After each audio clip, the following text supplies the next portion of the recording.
Hi, today I'm going to talk about currency, cryptocurrency, and where does cryptocurrency stands as compared to the regular currency as on today.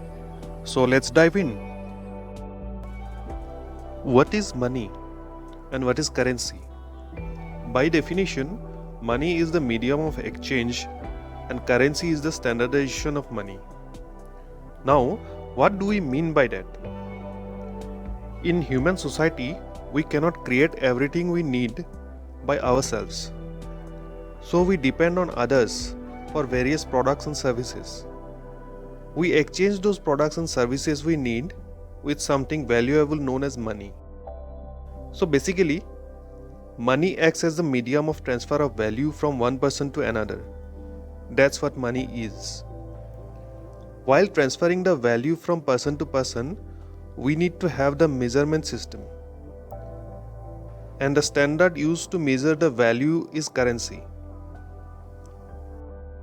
So basically, currency is nothing but a unit of measurement. We have different units of measurement for length. 1 mile is equal to 1.6 kilometers. Similarly, we have different units of measurement for value. $1 is equal to 79 Indian rupees as on date. Different countries have different currencies such as Euro, US dollar, Indian rupee, etc. The banknotes or the coins or the symbols used to represent each of these currencies are different. In ancient times, precious metals such as gold and silver were used as the medium of exchange. The concept of money first came in when coins of gold and silver were first issued in 600 BC. Coins have a long history, and different forms of coins made with different metals having different sculptures are found in archaeological findings. Later, when coins started to be issued by rulers, initiated the system of money being regulated by central authority. Later in history, printed money came into existence, which was issued by the federal governments. This made the exchange of value even easier. Federal currency is issued and operated by a central bank, which is known as the issuing authority. For Indian rupee, the Reserve Bank of India is the issuing authority. But RBI doesn't issue the money directly to the citizens. They issue it to the commercial banks. Commercial banks such as SBI, HDFC, ICICI, PNB, Axis Bank, etc. are business entities. They carry out whole lot of borrowing and lending activities which let them earn profit.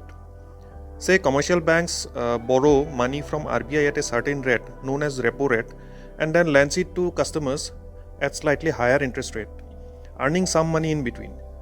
This interest rate differential is known as spread, and this spread is the primary source of revenue for the banks. So, from federal government to central bank to commercial banks to citizen, this is the route followed by federal currency. Here, most of the aspects of the currency are controlled by the intermediaries such as government or the central bank or the commercial bank. Every aspect of federal currencies is regulated by the central authority. This includes transaction charges, valuation, etc. Since the transaction between two individuals involving federal currency is essentially routed through a bank, there are transaction charges applicable. Also, these transaction charges may change from time to time, over which we do not have any control. Now, instead of digitally transferring the money, you may want to pay in cash to avoid transaction charges. But cash withdrawal is also cumbersome and time consuming.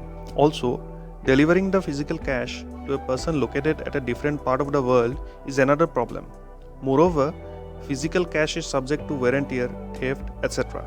So, handling the cash safely is also problematic. Since federal currencies are handled by banking system, strikes and holidays of the bank also affect the transactions of the individuals. There are issues with foreign exchanges also. Transferring money from one individual in one country to another individual on another country is also very cumbersome. Since the currencies are different in the two different countries, conversion of currency will also attract charges. Also, the valuation of federal currency is dependent on political whims. Many times, government policies affecting the central bank's decisions are politically motivated, and it affects the valuation of the currency. In turn, it affects how much money we have in our pocket. Governments do not have any restriction over how much money they can print. Excessive printing of currency notes reduces the value of the currency, which reduces the value equivalence of the money we have in our pocket. Coming back to the definition of money, it is the medium of exchange of value. But if the value with which we will be able to exchange our money keeps on decreasing, then it's a matter of grave concern.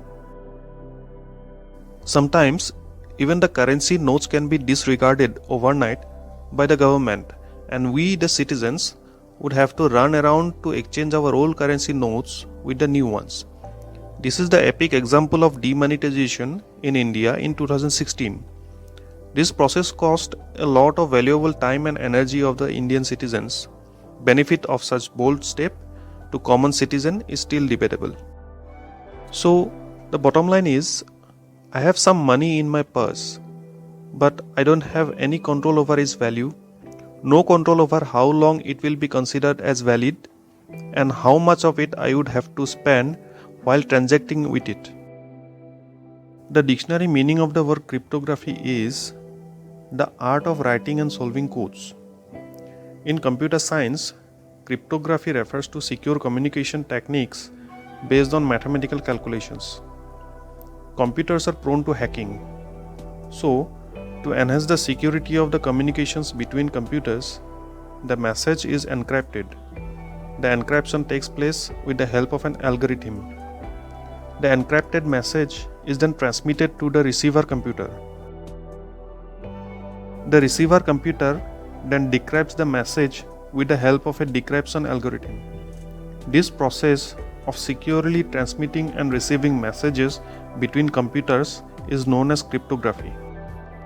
Association of such complex technical process with currency is quite confusing, but it is quite interesting at the same time. In traditional banking system, we open accounts in banks. The bank has all the records of all the transactions taking place against our account. That record is called a ledger. Whenever we want to do a money transfer, we will do it through online service provided by the bank. But in case of cryptocurrency, there is no intermediate entity such as the bank in between. The crypto money is saved in digital wallets and in digital form.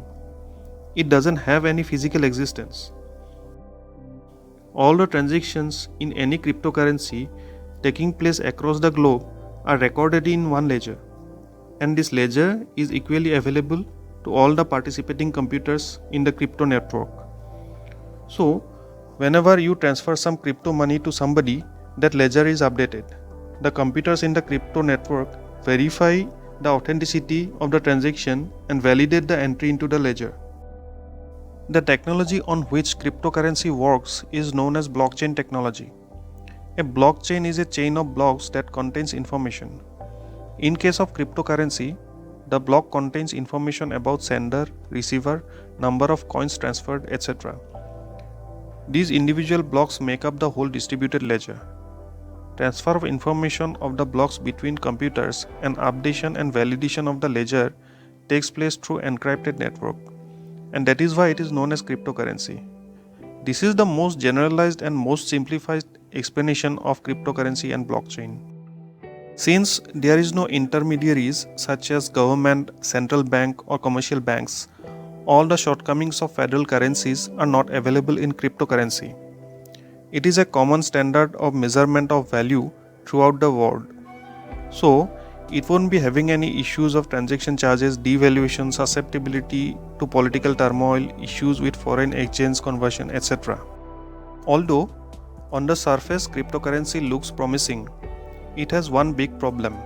It is volatile and its value depends on what you are willing to exchange with it. So, rather than being used as a real currency, it is mostly being used as an investment instrument. Apart from this, there are other issues.